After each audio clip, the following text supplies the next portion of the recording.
नमस्कार आप सभी को। मैं Sarita Kulkarni astro life junction channel में आप सभी का स्वागत करती हूँ। ओम सूर्याय नमः, ओम आदित्याय नमः, ओम घृणी सूर्याय नमः। आज का गोचर जो है वो सूर्य का है, राइट। आज का जो वीडियो है वो सूर्य के ऊपर आधारित है, सूर्य के गोचर के ऊपर आधारित है। सूर्य जो राशि परिवर्तन करके अब नए चक्र को शुरुआत कर रहे हैं, मतलब मेष राशि में प्रवेश कर चुके हैं और मेष राशि में वो उच्च के होते हैं।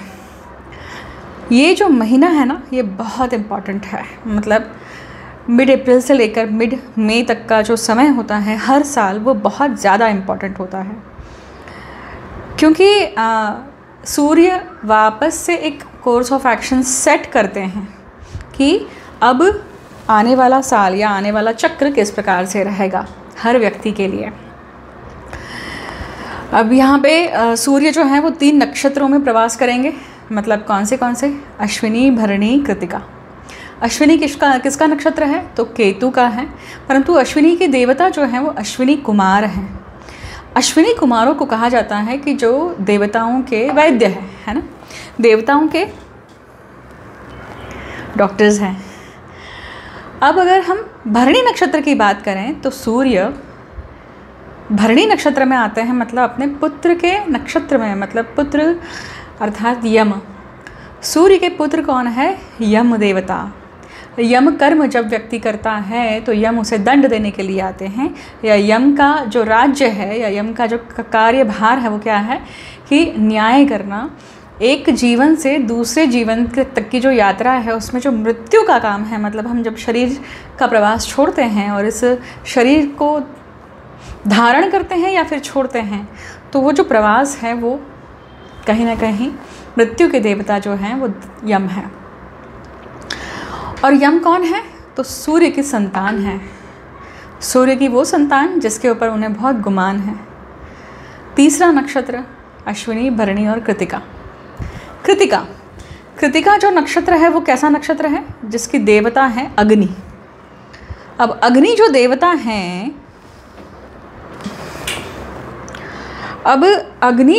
हैं, वो कैसी देवता हैं? जिनको शाप मिला हुआ है कि भाई आप जो भी खाएंगे या जो भी प्राशन करेंगे वो भस्म हो जाएगा और आपकी भूख कभी भी शांत नहीं हो सकती है। इसके बारे में कथा है। शिव का वीर्य उन्होंने प्राशन करने की इच्छा की थी और पार्वती जी को जैसे ही पता चला कि अग्नि ने ये दुस्साहस किया है, पार्वती ने उसे वो शाप दिया था। अग्नि है, भूख अग्नि, मतलब भूख क्या है? अग्नि है, जठर अग्नि है।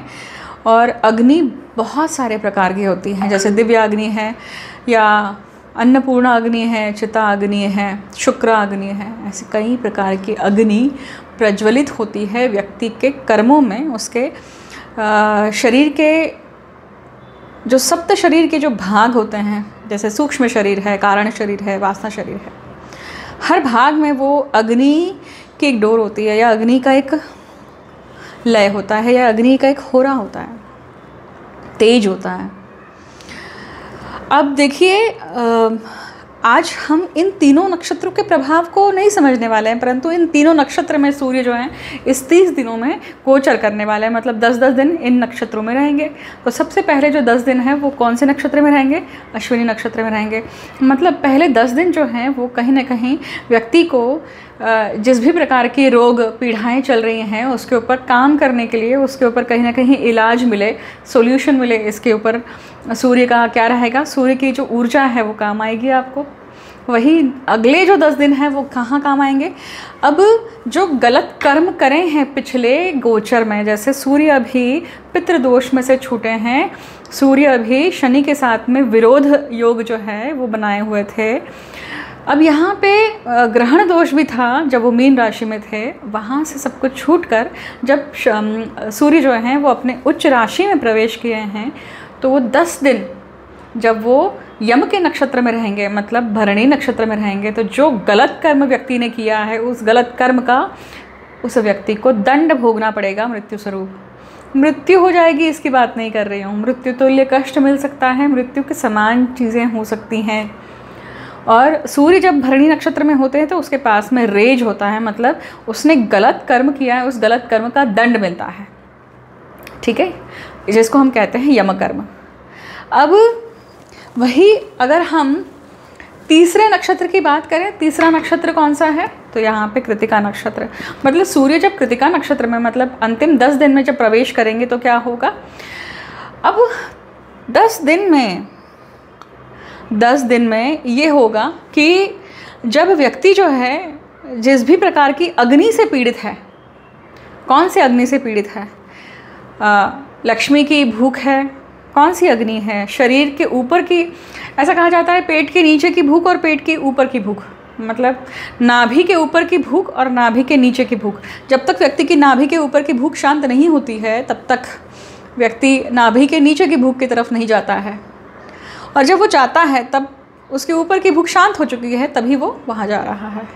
जिसकी नॉर्मल बेसिक इम्यूनिटीज़ में, बेसिक जीवन जीने के लिए जो चीज़ें लगती हैं उसमें अगर जद्दोजहद चल रही होगी तो वो कहाँ इन सब चीज़ों की तरफ जाएगा। हाँ, परंतु सूर्य साक्षी मतलब दिन के समय में जब व्यक्ति इस तरह का बर्ताव करता है तो उसे सिर्फ़ और सिर्फ नाभि के ऊपर की भूख याद आती है, जिसके पास वो कम है, जिसके पास में इम्यूनिटीज़ ही नहीं है, मतलब खाना पीना, 2 टाइम की रोटी हुई, कपड़ा मकान, ये सब चीज़ें बहुत बेसिक चीज़ें हैं। बट जैसे ही चंद्र साक्षी मतलब चंद्रोदय होता है तो चंद्रोदय होने के बाद में उसकी वासनिक भूख शुरू हो जाती है। इसलिए सूर्य का गोचर बहुत इम्पॉर्टेंट है। क्यों? क्योंकि सूर्य का गोचर अगले 12 महीनों के लिए ये सारी चीज़ें सेट करता है, राइट। अब आपकी पत्रिका में वो सूर्य किस प्रकार से है, सूर्य उच्च का है, नीच का है, उसके ऊपर डिपेंड करता है। सूर्य की स्थिति क्या है, सूर्य कैसे बलाबल लिए हुए हैं, कौन से भाव में है। त्रिक भाव में सूर्य होगा तो आपको सूर्य सूत्र लागू होता है परशा ऋषि के अनुसार। अब सूर्य जो सूत्र है वो कैसा है कि भाई कहीं ना कहीं व्यक्ति जो है गत जन्म में सूर्य को लेकर, मतलब कुटुंब, सूर्य क्या दिखाते हैं, कुटुंब को दिखाते हैं, वंश को दिखाते हैं, लीनियज को दिखाते हैं, या फिर आपके मान सम्मान या प्रतिष्ठा को दिखाते हैं। इन सब चीज़ों को लेकर अगर आपने गलत कर्म किया है तो इस गोचर में उसका दंड, या हर गोचर में उसका किसी न किसी प्रकार से दंड मिलता है। अब यहाँ पे सूर्य उच्च के हो रहे हैं, सूर्य उच्च के हो रहे हैं तो ये गोचर बहुत अच्छा गोचर है। पर जैसे कि मैंने प्रिडिक्शन किया था कि 2 महीने अप्रैल और मई शनि राहु पिशाच योग भी चल रहा है, राइट। तो पिशाच योग या चंडाल योग जब गोचर में एक्टिवेटेड है तो ये जो उच्च का सूर्य है, इस समय में क्या होता है, जैसे जिनकी 7.5 लगी है या जिनकी 7.5 का कालखंड चल रहा है, वो ऐसे समय पे बड़े बड़े काम करते हैं, निश्चित ही उनसे काफ़ी अच्छे काम हो जाते हैं, और उस काम के कारण उनमें क्या जागता है, अहंकार जागता है, ईगो जागता है, और जिसका मर्दन होता है उनके तीसरे फेज़ में। तो क्या ध्यान रखना है इस पूरे गोचर में, 1 महीने का गोचर है। अगर आपको यहाँ पे बहुत अच्छी अपॉर्चुनिटी मिलती है चीज़ों को लेकर, या आपको ये मिलता है कि भाई कुछ कर दिखाने का चांस मिलता है, कुछ अगर सही प्रकार से अपने वर्चस्व को स्थापित करने का चांस मिलता है, तो वहाँ पे बह नहीं जाना है, अपने ज़मीर को, अपने ईगो को, अपने अहंकार को चेक में रखना है।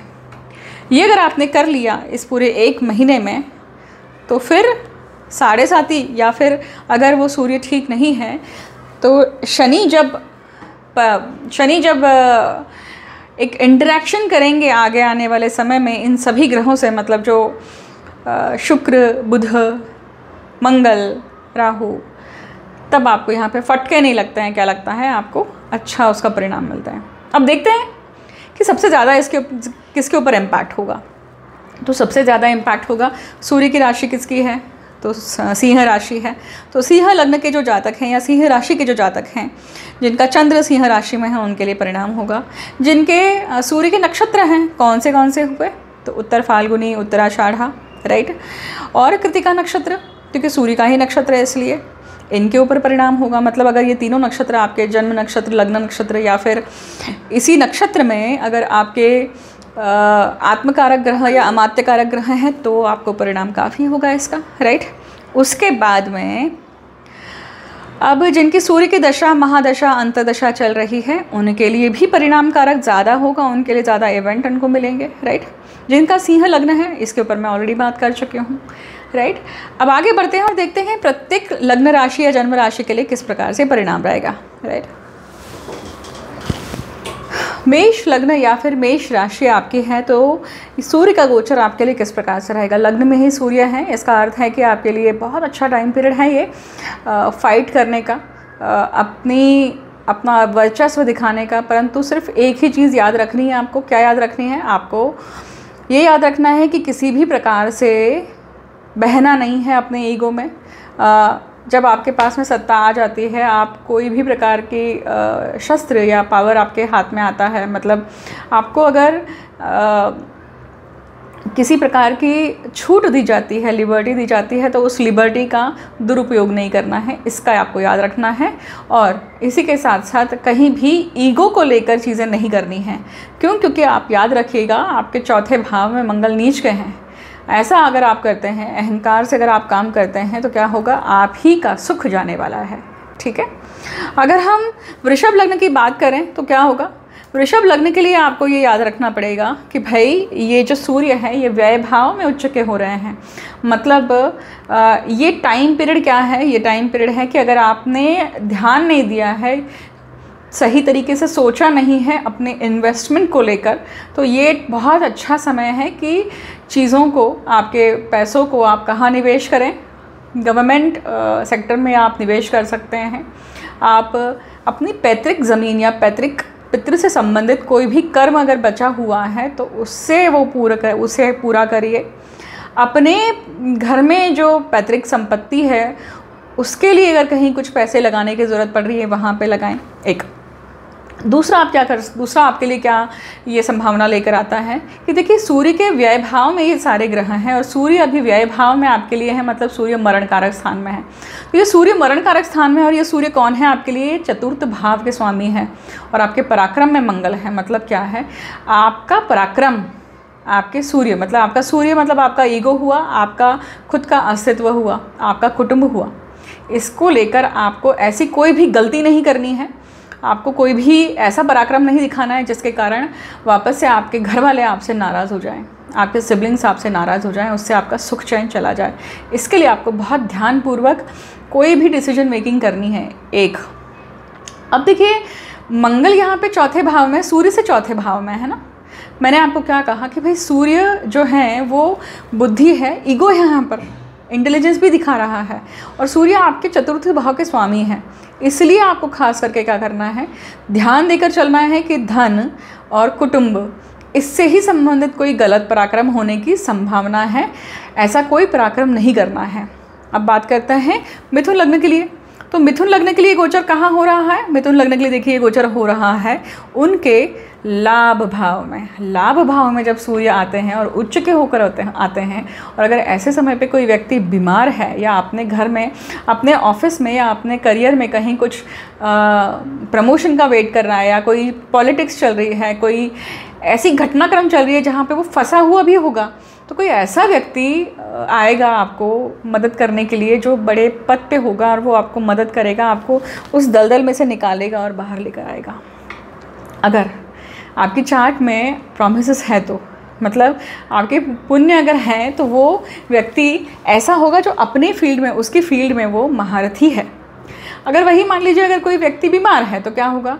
उसको ऐसा डॉक्टर मिलता है जो डॉक्टर उसको पूरी तरह से ठीक कर देता है, या उसको ऐसे कठिन चीज़ों में से या कठिन डिसीज़ेस में से निकाल लेता है, राइट। अगर वही मान लीजिए ये आपके जॉब के सिलसिले में है, तो ये समय ऐसा है कि आप कहीं अगर किसी नए जॉब को ढूंढते हैं तो आपका इंटरव्यू लेने वाला ही व्यक्ति ऐसा होगा जो आपके टैलेंट को पहचानेगा और आपको अच्छा खासा उसका इम्पोर्टेंस या एक उसका अच्छा एडवांटेज मिल सकता है। सिर्फ एक ही कैच है, आपका ईगो या बहुत ज़्यादा बोस्टिंग नहीं करनी है यहाँ पर, याद रखिएगा, ठीक है। क्योंकि कर्म में आपके चंडाल योग बना हुआ है, तो कर्म चांडालिक नहीं होना चाहिए।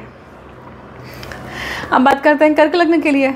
तो कर्क लग्न के लिए, कर्क लग्न में ही खुद मंगल नीच के हो रहे हैं, बहुत मुश्किल है अभी आपके लिए समय डेफिनेटली, क्योंकि मंगल नीच के हो रहे हैं मतलब आपकी बुद्धि और आपका कर्म दोनों ही क्या है, डिफ़िकल्ट टाइम पीरियड में जा रहा है, और आपको बहुत ज़्यादा पुश करना पड़ रहा है अपने आप को काम करने के लिए, या रेज है या कहीं ना कहीं दिक्कतें हैं। अपना ईगो चेक में रखिए, अपना अहंकार चेक में रखिए। ये 1 महीना ऐसा जाएगा कि जहाँ पे आपके अहंकार पर, आपके ईगो पर पूरी तरह से वॉच रखेगा। कौन रखेंगे? तो चित्रगुप्त जो ये मेंटेन करते हैं कर्म की डायरी। इसका अर्थ ये है कि जिस तरह से आप अभी कर्म करने वाले हैं, जिस तरह से आप रिएक्शन देने वाले हैं, उसी का फल आपको आगे मिलेगा। क्यों? क्योंकि सूर्य कहाँ है आपके लिए? सूर्य 10वें भाव में उच्च के हो रहे हैं। तो आपका कर्म बहुत इम्पॉर्टेंट हो जाता है अभी, कि आप किस प्रकार के चीज़ों का चयन करते हैं, कितनी डिग्निटी के साथ में बर्ताव करते हैं, किस प्रकार से आप चीज़ों को हैंडल करते हैं, अपने गुस्से पर कंट्रोल करते हैं, अहंकार पे कंट्रोल करते हैं। शक्ति को लेकर देखिए, समझिएगा कि आपकी जो शारीरिक शक्ति कम हो रखी है अभी, उसके लिए आपको क्या करना होगा, कहीं ना कहीं व्रत का पालन करें। फॉर एग्ज़ाम्पल, जिस चीज़ से पैल्पिटेशन बढ़ता है, मतलब हार्ट रेट बढ़ता है, ऐसी कोई भी चीज़ों से रिफ्रेन करें अपने आप को। ये 2 चीज़ें अगर आप फॉलो करते हैं इस पूरे समय में, तो ये भाग्यकारक हो सकता है, क्योंकि भाग्य में जो चांडाल योग है और 10वें भाव में ये सूर्य है, तो आपका कर्म अगर उच्च का हो जाता है, आपको अच्छे रिजल्ट्स मिलते हैं, तो आप अपने ईगो में बहुत ज़्यादा बहिएगा नहीं। ज़मीन पर रहना है, पैर भी ज़मीन पर रखना है, हम्बल होकर काम करना है, राइट। अब ये अगर आप चीज़ें फॉलो करते हैं तो क्या मिलेगा? धन की प्राप्ति होगी, कुटुंब की प्राप्ति होगी, क्योंकि ये सूर्य कौन है? कुटुंब के स्वामी हैं। अब बात करते हैं खुद सिंह लग्न की। तो सिंह लग्न के लिए देखिए ये गोचर कहाँ हो रहा है, ये उनके लिए उनके भाग्य भाव में हो रहा है। लग्नेश खुद भाग्य भाव में जा रहे हैं। इसका अर्थ क्या हुआ कि भाई अपने पितरों से, अब तीर्थ क्षेत्रों से, तीर्थ यात्रा से, या अपने कुल देवता या देवी जो भी आपके घर में फॉलो होते आया है पीढ़ियों से, उनसे अगर आप भाग्य के लिए, या वहाँ पे अगर आप जो बीच में छूटे हुए रिचुअल्स होते हैं उसको अगर आप वापस से क्या करते हैं, एस्टैब्लिश करते हैं, तो आपको क्या प्राप्त होगा? भाग्य की प्राप्ति होगी। क्यों? क्योंकि देखिए मंगल कौन है यहाँ पे? मंगल कर्क राशि में चल रहे हैं, तो पुष्य नक्षत्र, पुनर्वसु नक्षत्र से भी जाएंगे। पुनर्वसु नक्षत्र से जब वो जाते हैं तो उस चीज़ की पुनरावृत्ति होती है। तो आपके हाथ से पुनरावृत्ति किस चीज़ की हो रही है? रेपिटेशन किस चीज़ का हो रहा है? आपके खुद के वीकनेस में अगर आप बलि पड़ रहे हैं, या आपने वो एनर्जी फोकस करके उस पेंडिंग कर्म को करने के लिए लगा दी है, जिससे आपका भाग्य बाहर आ सकता है। तो 8वें भाव में ये सारे ग्रह हैं, उसका परिणाम है ये। क्योंकि मीन राशि में जो भी ग्रह बने हुए हैं, उच्च नीच का लक्ष्मी नारायण योग है, बहुश्रृंगार योग है। तो प्रसंग तो बहुत सारे ऐसे आने वाले हैं जो आपको भटका सकते हैं, जो आपके ईगो को बाहर निकाल सकते हैं, या फिर जो आपके अहंकार को बाहर निकाल सकते हैं। बट आपको बहुत ध्यान देकर चलना है, याद रखिएगा। ये अगर करते हैं आप, तो आपको भाग्य की प्राप्ति होती है। अगर हम कन्या लग्न की बात करें, कन्या लग्न के लिए कौन है? सूर्य कहाँ बैठे हुए हैं? 8वें भाव में बैठे हैं, और कन्या लग्न के लिए सूर्य व्ययेश हैं। सूर्य सूत्र लागू होता है ऐसे केस में। अगर ऑलरेडी आपके पत्रिका में त्रिक भाव में सूर्य हैं, तो सूर्य से संबंधित सभी चीज़ों को मिलने के लिए बड़ी डिफिकल्टी जाती है। और सूर्य जब त्रिक भाव में आते हैं तो क्या होता है? सूर्य जब त्रिक भाव में हैं तो यहाँ पे ये सिचुएशन कैसी बनी हुई है? उच्च के सूर्य हैं, मतलब कुटुंब में, खानदान में आपके, या आपके रिलेटिव्स में ऐसा कोई व्यक्ति होकर गया है जिसको बहुत सारी चीज़ों के बारे में जानकारी है, जो आपके घर में प्रॉब्लम्स चल रही हैं, उसे कैसे छूटा जाए उसके ऊपर। वो उस व्यक्ति का वलय काफ़ी बड़ा होगा, मतलब उसकी रेपुटेशन काफ़ी अच्छी होगी। अब वो व्यक्ति कौन है उसको आपको देखना है, ढूंढना है, या समझना है, ध्यान देकर चलना है कि कौन है ऐसे व्यक्ति। अब सूर्य समान, सूर्य उच्च के हैं, मतलब घर का ही कोई व्यक्ति ऐसा है जिसको पता है कि जो प्रॉब्लम चल रही है। क्यों? क्योंकि आपके 7वें भाव में ये चंडाल योग, पिशाच योग जो है बहुश्रृंगार योग, उच्च नीच का लक्ष्मी नारायण योग बना हुआ है और वहीं से पितृदोष छूटकर अब अष्टम भाव में वो सूर्य उच्च के हुए हैं। इसका अर्थ है कि सप्तम भाव से संबंधित, मतलब अपने खुद के व्यवसाय से संबंधित या फिर दाम्पत्य जीवन से संबंधित जो प्रॉब्लम चल रही है, दैट इज़ समथिंग नॉट अभी की नहीं है। वो बहुत बार घर में अगर दाम्पत्य जीवन फल फूल नहीं रहा है, शादियां नहीं होती हैं, वंश आगे नहीं बढ़ते हैं, तो ऐसे केस में कहीं ना कहीं पीड़ित होती हैं, खानदान पीड़ित होता है, दाम्पत्य जीवन पीड़ित होता है और वो स्त्री शापित होता है। परंतु क्यों है उसको फाइंड आउट करना बहुत ज़रूरी है। और वो अष्टम भाव का सूर्य ना उस चीज़ पे प्रकाश डालता है, क्योंकि सूर्य जहाँ बैठते हैं वो प्रकाश डालता है और सूर्य यहाँ पे उच्च के हैं, मतलब वो सोल्यूशन देने वाले हैं। उसके ऊपर काम करके आप उस चीज़ से छूट सकते हैं, ये दिखाते हैं वो सूर्य। तो ये समझने के लिए आइदर आप किसी भी ज्योतिषी से पत्रिका दिखवाएं या फिर अगर ऐसा प्रॉब्लम चल रहा है तो अपने घर में ऐसा कौन सा व्यक्ति है जिसके पास जाकर आप ये सारी चीज़ें समझ सकते हैं, उनके पास में उस चीज़ का हल है। क्योंकि सतह पर जो प्रॉब्लम्स हैं, आर्ग्यूमेंट्स हैं, चाहे वो हस्बैंड वाइफ में हो या बिजनेस में हो, वो डीप रूटेड है। It is reaction of some action. वो एक्शन कहाँ हुई है उसको ढूंढ के निकालिए। And that's what 8th house sun is, research करना। अब हम बात करेंगे तुला लग्न की। तुला लग्न के लिए देखिए गोचर कहाँ हो रहा है। तुला लग्न के लिए गोचर हो रहा है उनके सप्तम भाव में। सप्तम भाव में उच्च का सूर्य है, तो निश्चित ही सप्तम भाव अभी ज़्यादा डोमिनेटेड होगा आपके ऊपर, क्योंकि सप्तम भाव लग्न में सूर्य नीच के होते हैं। यहाँ पे तुला राशि में सूर्य नीच के होते हैं।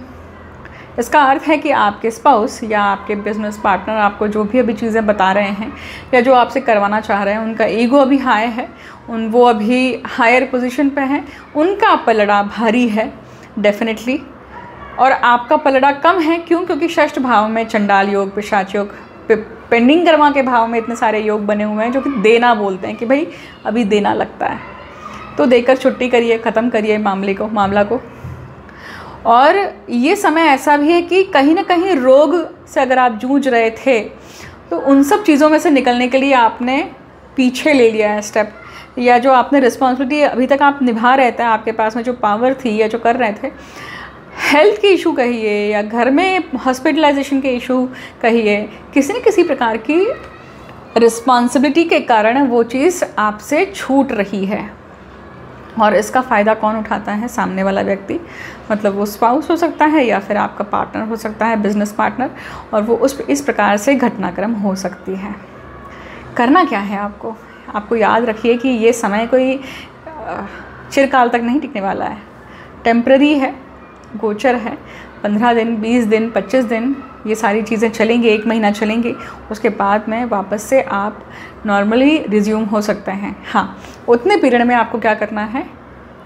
ईगो नहीं दिखाना है, गुस्सा नहीं करना है, सेपरेशन नहीं होने देना है, किसी भी चीज़ को लेकर एक घाव 2 टुकड़े नहीं करने हैं। उतना आप अगर कोशिश करेंगे तो पॉसिबल है, क्योंकि डिफ़िकल्टी है। क्यों? क्योंकि मंगल नीच के हैं अभी, इसलिए, क्योंकि वो कर्म में भी है आपके लिए। अब वृश्चिक लग्न की बात करते हैं। वृश्चिक लग्न के लिए देखिए गोचर कहाँ है, तो ये उनके षष्ठ भाव में सूर्य जो हैं वो उच्च के हो रहे हैं। जॉब के लिए बहुत अच्छा है। अगर आप जॉब चेंज करने के लिए जा रहे हैं तो this is a very good time to change the job. पर हाँ, याद रखिएगा पंचम भाव में ये योग बने हुए हैं, मतलब it is a 8th house of 10th house, और षष्ठ भाव का व्यय भाव भी है। मतलब नौकरी पेशा लोग और बिजनेस वाले लोग दोनों के लिए क्या कैसा है? अष्टम और व्यय भाव मतलब हो जाता है पंचम भाव, तो वो एक्टिवेटेड है। मतलब कहीं ना कहीं डिफ़िकल्ट सिचुएशन है, कुछ मिल रहा है तो कुछ खोना भी पड़ेगा, और केओस भी है। बट अगर चीज़ें समझ में नहीं आती है इस केस में, तो क्या करना चाहिए? व्यक्ति को उसका मोह छोड़ देना चाहिए और फ्लो, मतलब करंट के साथ जाना चाहिए। षष्ठ भाव में सूर्य है, इसका अर्थ एक और होता है, पेंडिंग कर्म में उच्च का सूर्य आ रहा है, तो आपको कहीं ना कहीं अपॉर्चुनिटी मिलती है पितरों के लिए कुछ करने के लिए, अपने खानदान के लिए कुछ करने के लिए। If you get that opportunity, avail that. बहुत इंपॉर्टेंट है आपके लिए, ताकि इसका परिणाम क्या होगा? ये दशम भाव के स्वामी हैं सूर्य आपके लिए। दशम भाव में सूर्य क्या होते हैं, स्वराशि के हो जाते हैं और वो आपका कर्म अच्छा कर देते हैं। कर्म अच्छा होने के कारण उसका फल आगे चल के बहुत अच्छा आता है।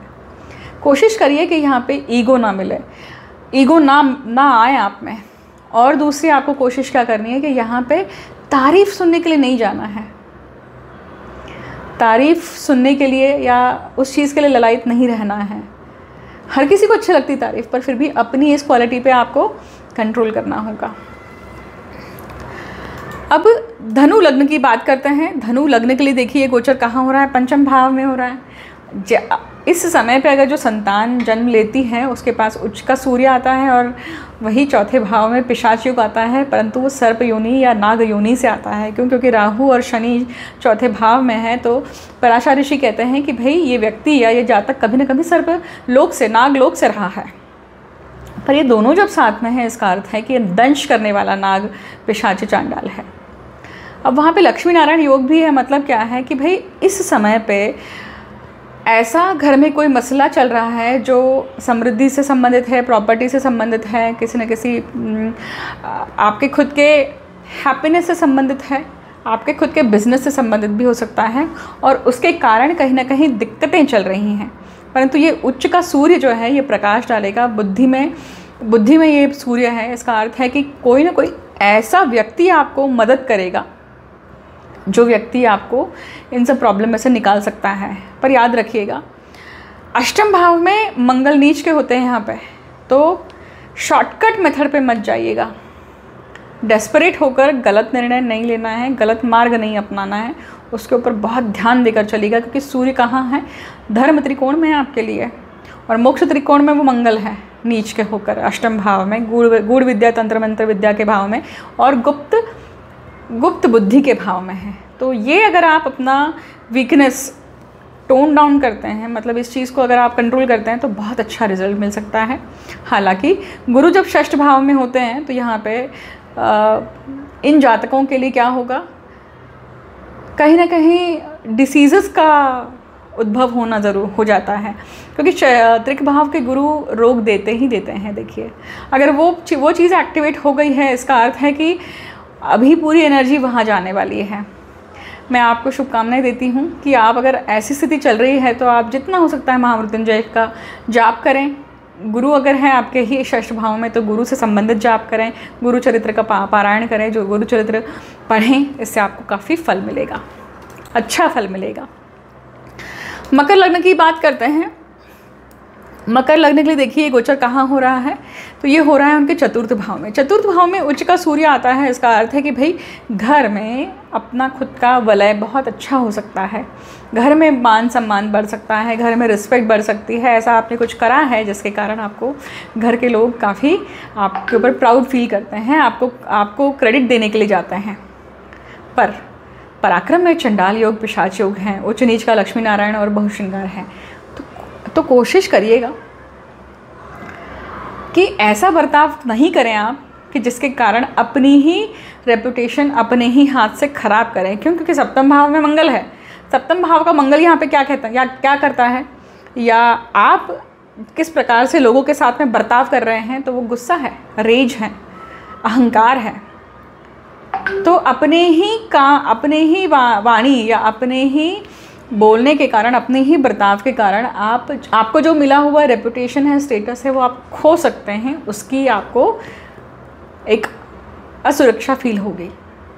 क्योंकि पराक्रम में वो चंडाल है, पराक्रम में राहु या शनि होते हैं। तो पराशर ऋषि कहते हैं कि ऐसे समय पे अगर पत्रिका में, जन्म पत्रिका में भी ऐसा योग है, तो ऐसे समय पे वो एक्टिवेशन होता है। मतलब सौभाग्यवती स्त्री की छाया अगर व्यक्ति के साथ में चल रही है, मतलब सती शापित अगर पत्रिका है, या ऐसे में व्यक्ति को या तो दंड मिलता है या फिर वो सौभाग्यवती स्त्री जो सती है वो मदद के लिए भी खड़ी होती है, परंतु उसके रिटर्न में वो कुछ मांग रही है। क्या है वो, उसको समझना आवश्यक है।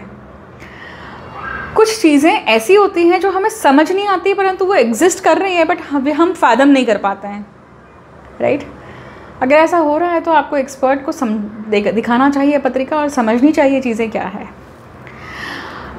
अगर हम कुंभ लग्न की बात करें, कुंभ लग्न के लिए गोचर कहाँ हो रहा है? पराक्रम में सूर्य हैं। पराक्रम में सूर्य अगर हैं तो व्यक्ति का पराक्रम कैसा होगा? ईगोइस्टिक होगा, अपने अस्तित्व को लेकर लड़ाई है यहाँ पर। अब कहाँ पे लड़ाई है? तो अपने सिबलिंग्स के साथ में हो सकती है, या फिर अपने अनुयायी मतलब जो फॉलोअर्स हैं उनके लिए हो सकती है।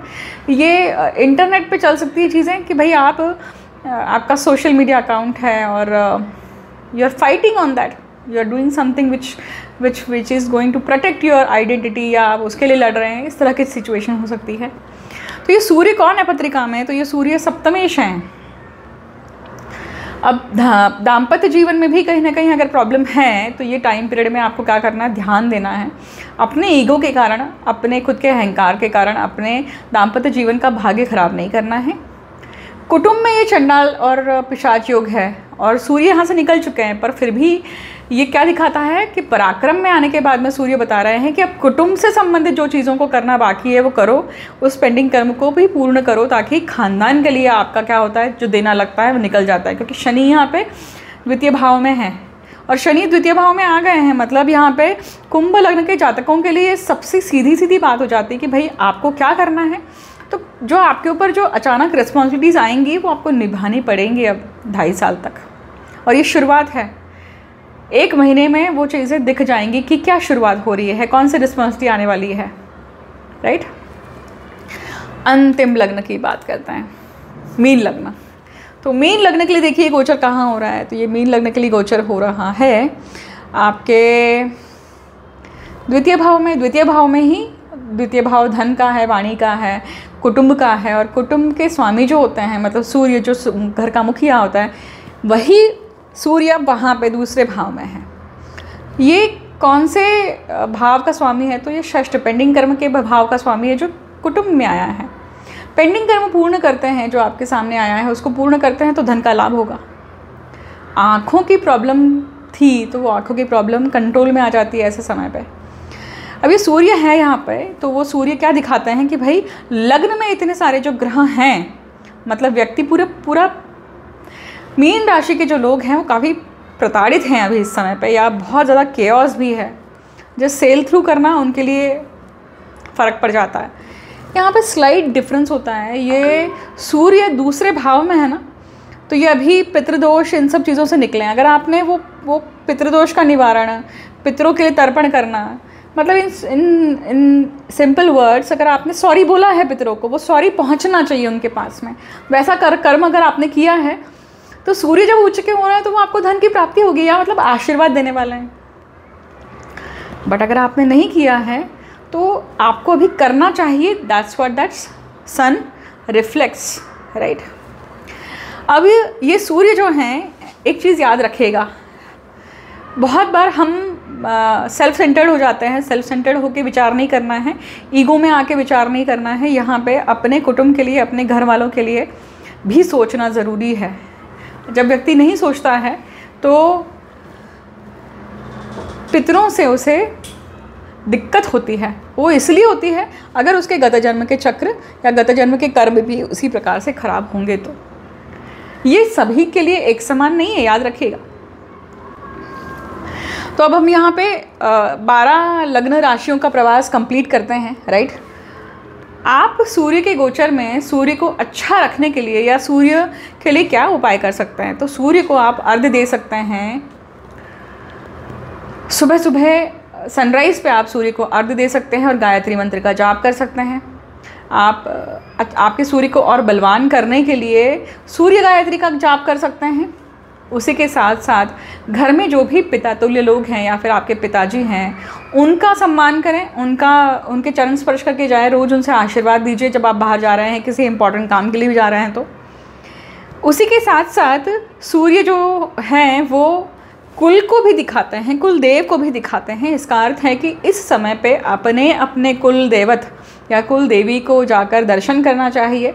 साल में एक बार तो नियम बना ही लेना चाहिए कि जाना है और दर्शन करके आना है, मत्था टेकना है, ताकि उनका आशीर्वाद हमें मिल सके। अलग अलग एक जो ऊपर शक्ति होती है उसके पास इतनी बड़े विश्व या इतनी बड़ी सृष्टि को संभालने के लिए कहाँ ध्यान दें, इसलिए वो अपने हायरार्की है तो अलग अलग जो इतने सारे हिंदू में गॉड्स कहे गए हैं, बताए गए हैं, they have their own portfolio to handle. क्यों? क्योंकि क्लासिफिकेशन कर दिया जाता है तो वो काम अच्छे से होगा, इसलिए वो बहुत सिंपल सा लॉजिक है। हम अपने काम में भी देखते हैं, हम अपने ऑफिस में भी देखते हैं कि there is hierarchy, who is by following that hierarchy you achieve the results. और इतनी बड़ी सृष्टि संचालन करना है तो उन त्रिदेवों को भी तो कहीं ना कहीं डेलीगेट करना ही पड़ेगा। और बाकी जो उपदेवता हैं, ग्राम देवता हैं, इन सबको कहीं ना कहीं अकाउंटेबल होना ही पड़ेगा। तो जब आप उनको खुश करते हैं या उनको प्रसन्न करते हैं या उनसे आशीर्वाद लेने जाते हैं तो there is a tick mark kind of thing.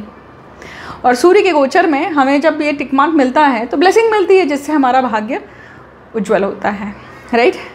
ये पर्सपेक्टिव आपने कभी सुना नहीं होगा, I am very sure about it. मैं आशा करती हूँ कि ये जो अभी अप्रैल मई का टाइम पीरियड जो ख़राब चल रहा है, या गोचर में जो डिफ़िकल्ट गोचर है, यहाँ पे उच्च के जो सूर्य हो रहे हैं, उसका सबको बहुत अच्छा परिणाम मिले। कुछ अंश में जो प्रॉब्लम है उसमें कमतरता आ जाए। मैं आप सभी को शुभकामनाएं देती हूँ। थैंक यू सो मच मुझे अंत तक सुनने के लिए। यहीं पे विराम देती हूँ और जल्द ही मिलती हूँ आपसे नए टॉपिक पे, नए वीडियो के साथ में।